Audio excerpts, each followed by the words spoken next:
Bueno, discúlpenme por la desprolijidad del video, pero básicamente hoy vamos a hablar sobre lo que es el funcionamiento de un aire acondicionado, ¿sí? Voy a tratar de hacerlo de una forma básica para que lo puedan entender. Más adelante vamos a hablar bien sobre cada particularidad de los gases refrigerantes, a qué presiones trabaja y también qué característica tiene, ¿sí?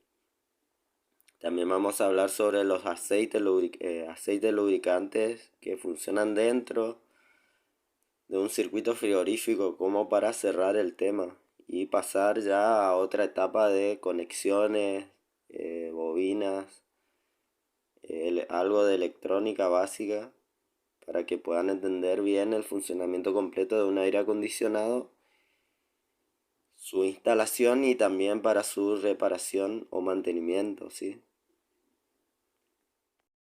Bueno, vamos a hablar lo que sucede dentro de una evaporadora o unidad interior de un aire acondicionado tipo split.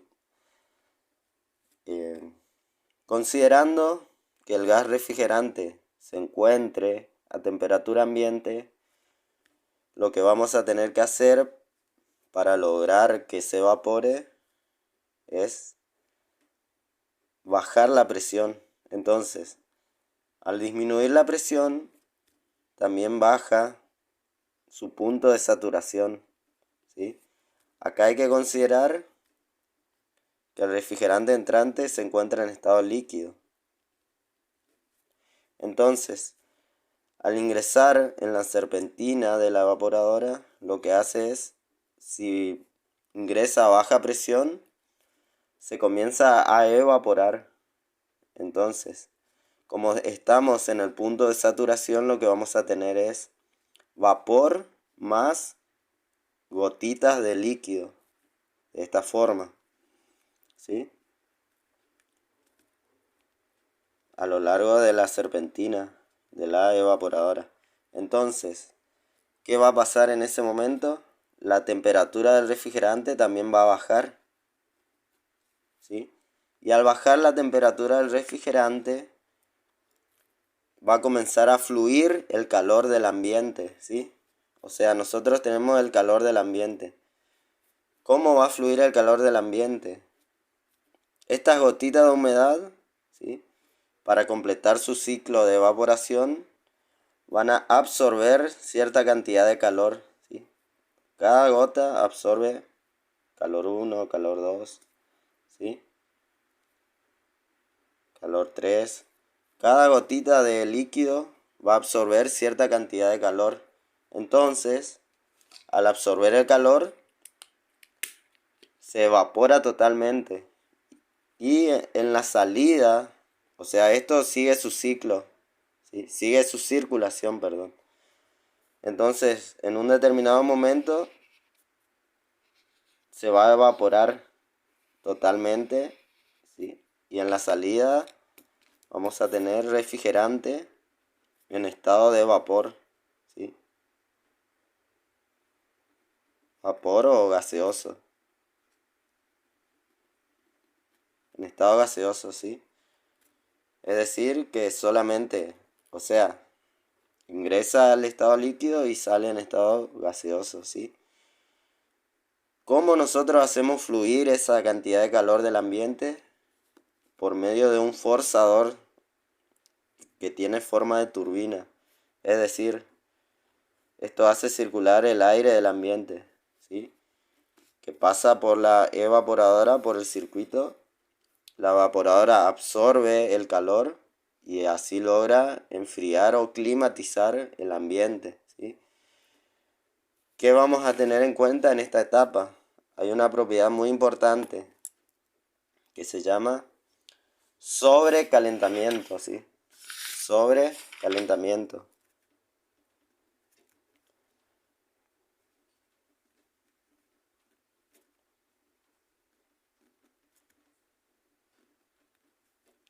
¿Qué es el sobrecalentamiento? Es la condición en la cual el refrigerante completamente evaporado se comienza a calentar al absorber más calor y no existe más líquido para evaporar. Es decir, que esto tiene su límite, ¿sí? Que cuando todas las gotitas de humedad absorbió cierta cantidad de calor y ya no existen más gotas de humedad para seguir absorbiendo calor, el gas refrigerante se va a sobrecalentar, ¿sí? ¿Cómo podemos evitar esto? Si nosotros colocamos un medio por el cual, al mismo tiempo que se succiona el gas, ¿sí?, sobrecalentado, también al mismo tiempo se inyecte líquido saturado, ¿sí? Es decir, por medio de un compresor hacemos circular el gas refrigerante y logramos una evaporación continua. Entonces, en todo momento vamos a tener entrada de vapor líquido y salida de gas refrigerante para lograr así una evaporación continua.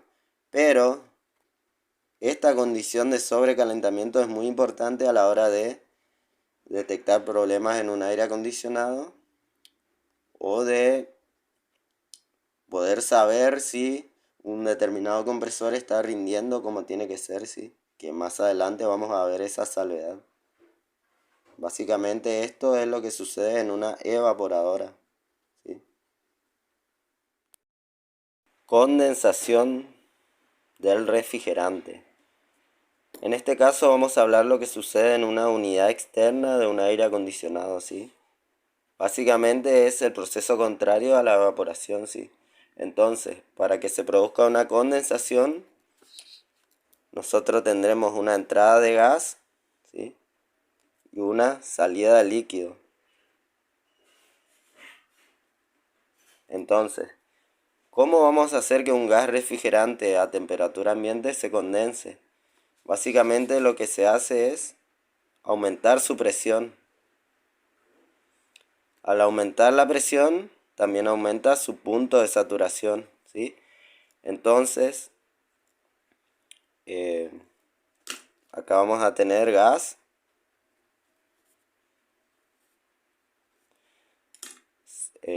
Se va a ir cambiando de estado a mitad de la condensadora más o menos. Y vamos a tener una salida de líquido, ¿sí? Básicamente eso es lo que sucede. ¿Cuál es la particularidad de la unidad condensadora, sí? Que tiene un forzador que extrae el calor de la condensadora, ¿sí? ¿Qué tipo de calor es el que extrae la condensadora? El calor de compresión, ¿sí? ¿Qué es el calor de compresión? Es el calor generado por el motocompresor del aire acondicionado, ¿sí? Y también hay que tener en cuenta que extrae el calor del ambiente, ¿sí? Ahora vamos a ver el circuito completo para poder entender este concepto, ¿sí? Pero básicamente, si nosotros tenemos un medio para hacer circular de forma continua el refrigerante, vamos a lograr una condensación continua, ¿sí?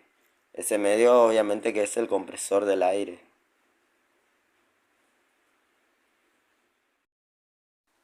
Bueno, ahora vamos a hablar sobre el circuito completo de refrigeración, ¿sí? Hablamos ya sobre la evaporación del refrigerante y la condensación del refrigerante. ¿Cómo va a ser esa circulación? El refrigerante va a salir del compresor, ¿sí? Viene hacia la entrada de la condensadora de esta forma. Es decir, sale en forma de gas a alta presión y a alta temperatura.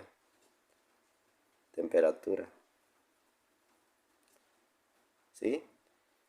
Entonces lo que logramos con eso, dijimos anteriormente, era aumentar su punto de saturación para que se pueda producir un cambio de estado de gas a líquido, ¿sí? Ahora bien, nosotros dijimos que en la entrada de la evaporadora necesitamos bajar la presión. Entonces, ¿cómo lo vamos a hacer? Existe un elemento que es el más común utilizado en los aire acondicionados, que se llama tubo capilar, que es un tubo delgado, ¿sí?, que conecta la salida del líquido de la condensadora, es en donde se produce la disminución de la presión y se libera en la entrada, ¿sí?, de la evaporadora, ¿sí? Entonces, ahí comienza el ciclo de evaporación, que es en donde se produce el cambio de estado de líquido a gaseoso, ¿sí? Y el ciclo se completa en la salida de la evaporadora hacia el retorno de gas refrigerante, ¿sí? Acá dijimos que tenemos líquido gas en la entrada de la evaporadora, y acá tenemos líquido, ¿sí? Y en la salida de la evaporadora tenemos gas, ¿sí? Obviamente que el tubo capilar es solamente uno de los elementos que se utiliza. Más adelante vamos a ver bien qué elementos de expansión o de restricción tenemos para bajar la presión del gas refrigerante, ¿sí? Como ser válvula de expansión, eh, tubos obstructores, robinetes obstructores o válvulas de expansión electrónicas, ¿sí? Que eso más adelante vamos a ver. Que hay que tener en cuenta que es lo más importante para que el circuito frigorífico funcione correctamente, es que el compresor, ¿sí?, en todo momento, ¿sí?, comprime refrigerante en estado gaseoso,